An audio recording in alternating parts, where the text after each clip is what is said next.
Hey guys, let's get more news about Warriors, but first, don't forget to subscribe to the channel and leave a like. Warriors coach Steve Kerr makes defiant stand against Trump administration. After guiding the Golden State Warriors to fend off the Memphis Grizzlies 121-116 on Tuesday, April 15, to book a playoff berth, coach Steve Kerr waged a bigger battle after his first play-in tournament win. Kerr made a defiant stand against the Trump administration with a statement shirt post-game. The Warriors coach proudly wore a Harvard University shirt in a show of solidarity with the Ivy League school in their fight against the Trump administration over a set of demands that they believe curtails freedom of speech. "I felt like a great day to wear it," Kerr told reporters. According to Kerr, the shirt was a gift from Harvard men's basketball coach Tommy Amaker when the Warriors had practice in the school's facility before a November game in Boston against the defending champion Celtics. "I believe in academic freedom," Kerr said. "I think it's crucial for all of our institutions to be able to handle their own business the way they want to, and they should not be shaken down and told what to teach or what to say by our government. That's the dumbest thing I've ever heard, but it's kind of par for the course right now. So, yes, this is me supporting Harvard, my way to go to stand up to the bully." Kerr's defiant message to the Trump administration echoed Harvard's president, Alan Garber, who wrote a statement on Monday, April 14, condemning the Trump administration's demands, which he said violate Harvard's First Amendment rights and exceed the statutory limits of the government's authority. "No government, regardless of which party is in power, should dictate what private universities can teach, whom they can admit and hire, and which areas of study and inquiry they can pursue," Garber wrote. Politico reported on Tuesday that federal officials have frozen more than $2 billion in grants to the university after it refused to comply with the policy changes requested by the Trump administration, including to crack down on student protests, change admissions and hiring practices, and submit to government audits. Kerr, alongside Warriors franchise star Stephen Curry, endorsed Kamala Harris in the past presidential elections. Harris was a former attorney general in California and served as vice president under Joe Biden's term. She was also a self-confessed Warriors fan. On August 19, 2024, Kerr took the stage at the DNC in support of Harris's presidential campaign. "I know very well that speaking out about politics these days comes with risks," Kerr said at the United Center, where he captured 3 consecutive championships with the Bulls between 1995 and 1998. "I can see the shut up and whistle tweets being fired off as we speak. But I also knew, as soon as I was asked, that it was too important as an American citizen not to speak up in an election of this magnitude." Kerr invoked Curry's signature celebration to close his speech. "After the results are tallied that night, we can, in the words of the great Steph Curry, we can tell Donald Trump, night-night." Unfortunately for Kerr and the Democrats, Republican candidate Trump defeated Harris to return to the Oval Office in the White House for his second term. Warriors' finances impacted as Moses Moody narrowly misses contract incentive. Moses Moody and the Golden State Warriors agreed on a 3-year, $39 million contract extension at the start of the season, removing the young wing from potential restricted free agency this summer.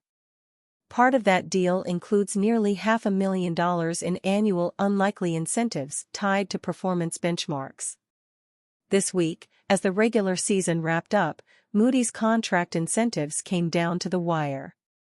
Fortunately for the Warriors, he narrowly missed the mark on one of his targets, keeping the incentives classified as unlikely. NBA reporter John Hollinger of The Athletic reported that Moody's extension includes 3 key statistical targets that would trigger bonus payouts starting next season: playing at least 1,600 minutes, attempting at least 9 three-pointers per 100 possessions, and achieving a true shooting percentage, TS%, of 60% or better. While the incentives won't officially pay out until the 2025-26 season, hitting those benchmarks this year would have reclassified them from unlikely to likely, increasing Moody's projected cap hit for the Warriors in future seasons.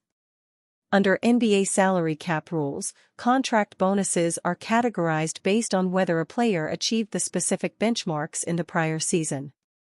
If a player met the criteria, the incentive is considered likely and counts against the salary cap immediately when the contract is signed. If the player did not achieve the incentive previously, it is considered unlikely and does not count against the cap up front. However, if the player hits the benchmark during the season, the incentive is paid out and retroactively applied to the team's cap at the end of the year, which can affect luxury tax calculations and financial flexibility. In Moody's case, he hadn't hit any of the benchmarks before this season, so all three incentives were labeled as unlikely when the contract was signed. If he had reached them this season, they would have been reclassified as likely for the 2025-26 season, impacting the Warriors' future cap sheet regardless of whether he repeats the performance.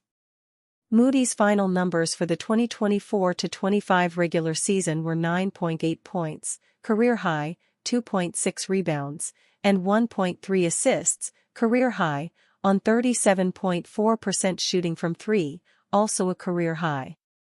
He managed to hit two of the three benchmarks, coming up short primarily due to a late-season shooting slump.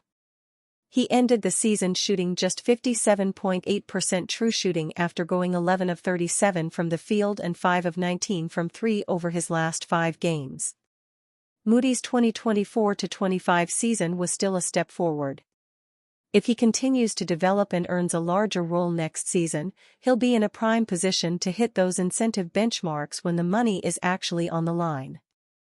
Golden State has every reason to prioritize his growth and find ways to keep him on the floor. If they do, this time next year we could be talking about how Moody finally cashed in on his well-earned bonuses.